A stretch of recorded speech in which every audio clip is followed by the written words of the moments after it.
They do not know that we live.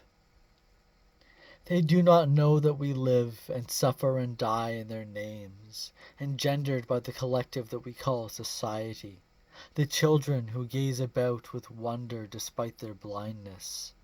Who am I? Where am I going? From whence have I come?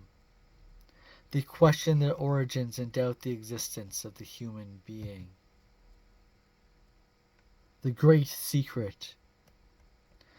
The great secret is that there are terrible beings lurking in our thoughts, torment us with their presence which festers like a brain cancer or mental sickness which degrades and devours, day by day, the consciousness, and their distortions dictate our reality. The body of the egregore. I declare you as real.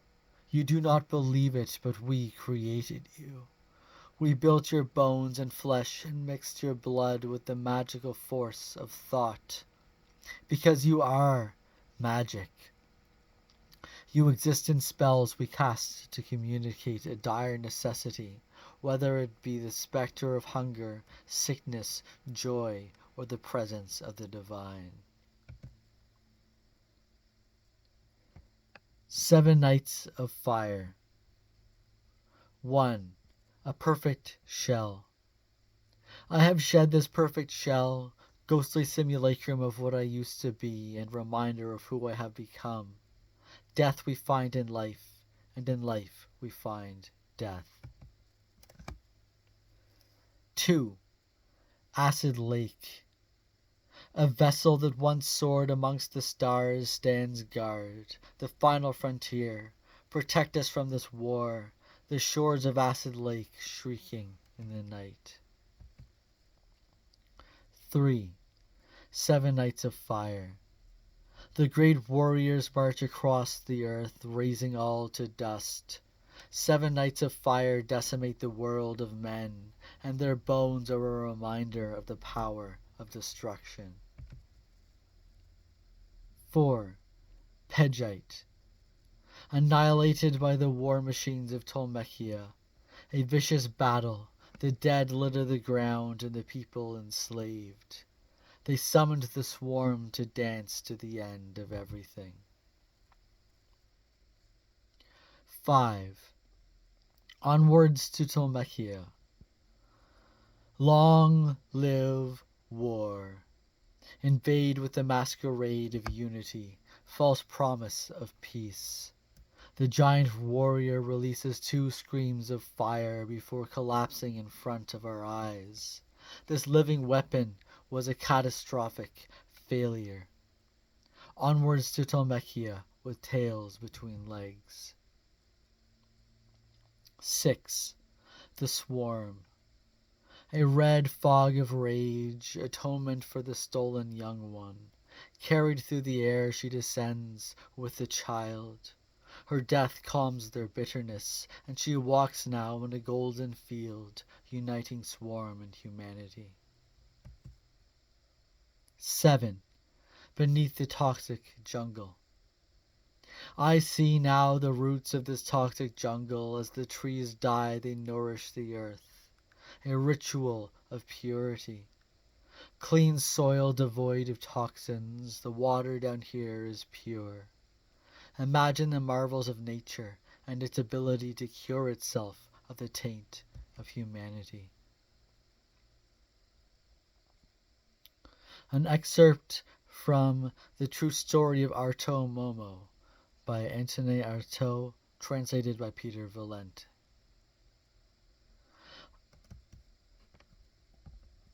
I died in Rodez under electroshock.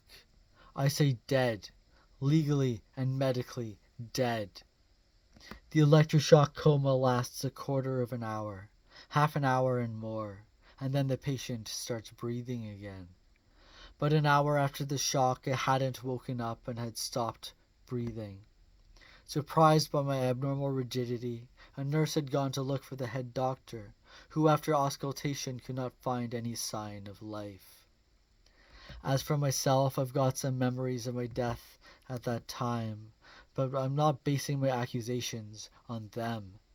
I stick to the specifics that were given to me by Dr. Jean de Kecker, a young intern at the Rodez Asylum who got them from the mouth of Dr. Ferdier himself.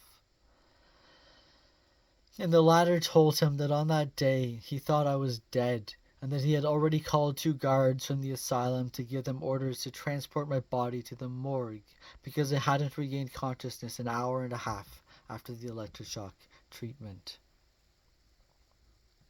And it seems that it was only when the nurses entered to take my body away that it trembled slightly, after which I suddenly woke up.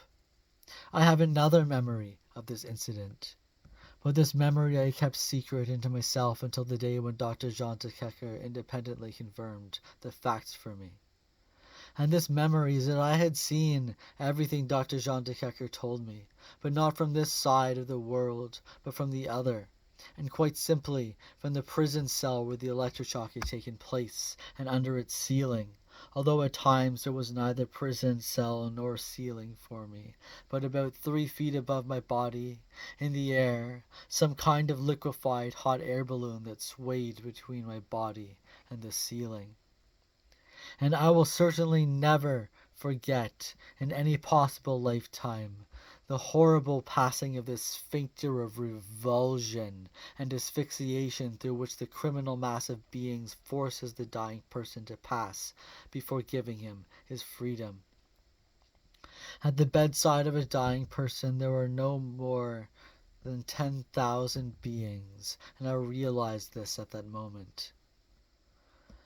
There was a conscious unanimity among all beings who do not want to restore life to the dead man until the latter had paid his passage with the total and absolute abandonment of his remains, for being will not even leave him his inert body, and especially his body. And anyway, what's a dead person supposed to do with his body in the tomb? I am you, and your consciousness is me. This is what all beings, clerks, drug addicts, grocers, ticket punchers in the metros, gravediggers, knife grinders, road workers, shopkeepers, bankers, priests, factory owners, pedagogues, scientists, doctors, said to me at that time. Not one of them is missing from that sinister turning point. Too bad no other dead person has come back to life, like me, to confirm this, because it's true, as a rule the dead don't return. This time the electroshock did not work out like the first 2. I felt that it didn't go away, and my entire internal electrical body, all this lie of the internal electrical body, which for a certain number of centuries has been the burden of every human being, turned around, became in me like an immense fiery flashback, monads of nothingness bristling at the limit of an existence maintained by my leaden body, which could not escape from its lead, nor rise like a lead soldier. I could no longer be my body. I did not want to be that breath turning to death which surrounded it until its final dissolution. So twisted and folded, tissue upon tissue, I felt the awful passage of an impossible revulsion, and I don't know what suspended void invaded me with its black lacunas, but I was the void, and hanged. As for my soul, I was no more than one torment between multiple suffocations. What to do and get out of here? This was the one and only thought throbbing in my throat, caught and blocked on all sides.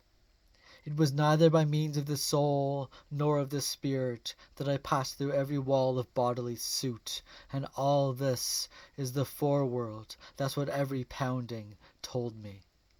The body will remain without the spirit. The spirit is the patient.